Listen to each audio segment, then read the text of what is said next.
Some of you may know the name Dark Prince Sand, but do you truly know his legacy? It is without a doubt that his presence had a huge influence on the masses. A boy who once began his career ambitious and kind-hearted, turned villainous in the eyes of the community he tried so hard to change. This is the tale of one of the most persistent anti-heroes to step into 4311. This is the legend of the Dark Prince Sand. Dark Prince Sand is famous for many things, but his most famous is his sayings. Winners are not those who never fail, but those who never quit. Dark Prince Sand, the legend, the myth. His most famous saying of all time has to be, "My slides cut 50% of dodge."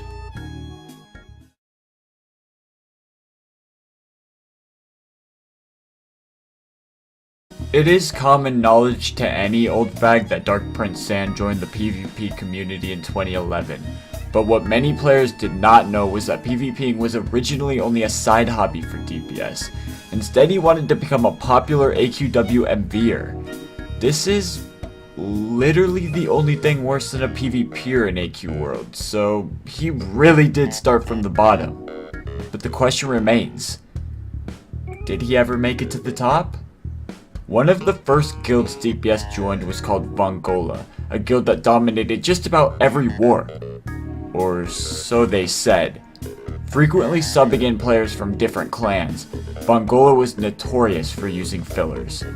Vongola was also one of the first scummiest guilds to exist, lying about their losses to maintain their undefeated image. Wait a minute. DPS has said before that he started PvPing in 2010. I don't know if that was a lie, but he definitely wasn't placed on any of AQW Network's list until 2012. It would make sense to me that DPS feels a tad bit fucked over if that's actually the case though. It's worth mentioning that this could definitely play a factor in what happens later down the line. To be honest, him and I have always shared a lot of similarities, at least as far as our attitude towards the game. Dark Prince Sand knew from the very beginning that he was destined to be a leader.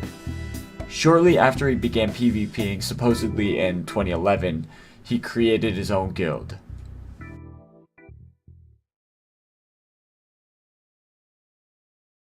DPS finally makes a guild to train PvPers and fight alongside people like Disturbed Guardian, XS5, and Crusader. They had early success, powerful success, great success, beating clans and guilds like Each One Teach One.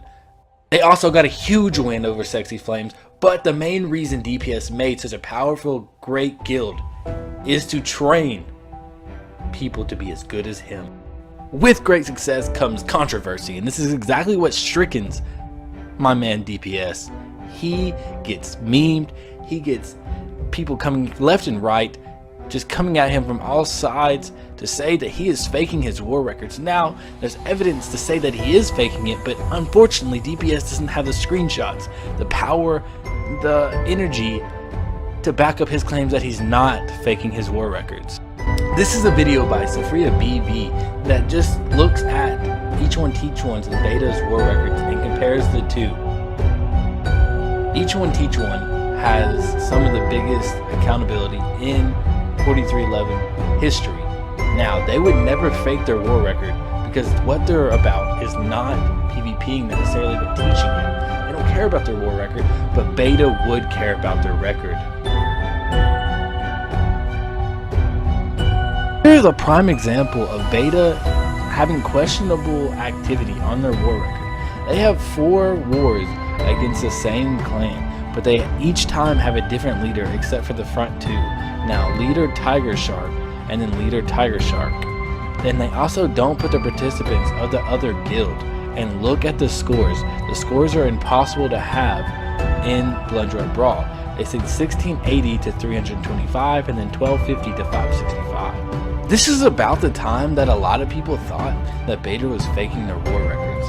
And again, DPS doesn't have the evidence to back up his claims that they were never fake and that everybody admitted to having the war with them.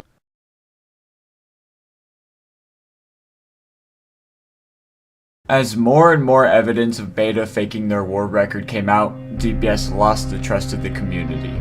It's quite obvious from the start he only wanted to be acknowledged. The only problem is he took too many shortcuts. It's as if he thought he was entitled to skills he never took the time to learn, meaning he already thought he was one of the best from the jump. However, I know he was one of the best from the jump. Just look at how clean his fucking slides are. It has never gotten better than this. Dark Prince Sand, the creator of the advanced slides, will be remembered forever in PvP history. Unfortunately, the community didn't agree. They started calling him Dark Curry Sand and bombarding him with racist Indian remarks every time they saw him. They wouldn't even add him to PvP lists. He looked around for a friend, but no one would have him. So he embraced the role of the villain that everybody wanted him to be, but I still don't think anybody was ready for this. He literally created an entire channel to expose every member of the PvP community by digging into their IRL social media and turning personal lives into content. He even went as far as to upload a picture of an underage player fingering herself. I'm not gonna lie, that is still really fucking suspicious and hard to agree with. Regardless, he used the channel's traffic to hype up his own upcoming top 500 greatest of all time list.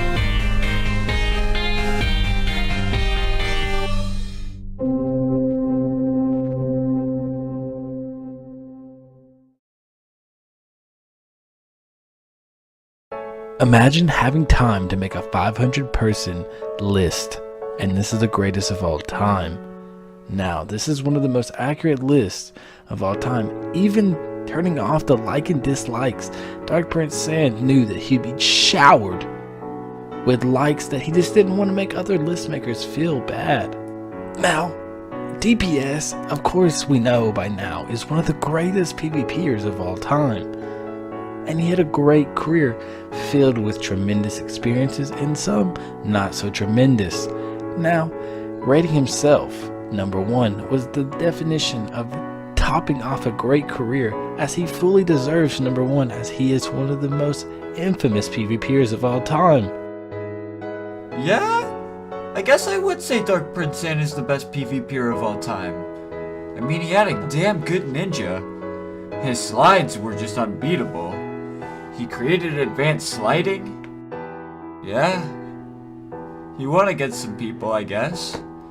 He didn't beat me. He didn't beat Ross Lewin. But, yeah, I'd say he deserves to be called the best. Tried so hard and got so far, but in the end, it doesn't even matter.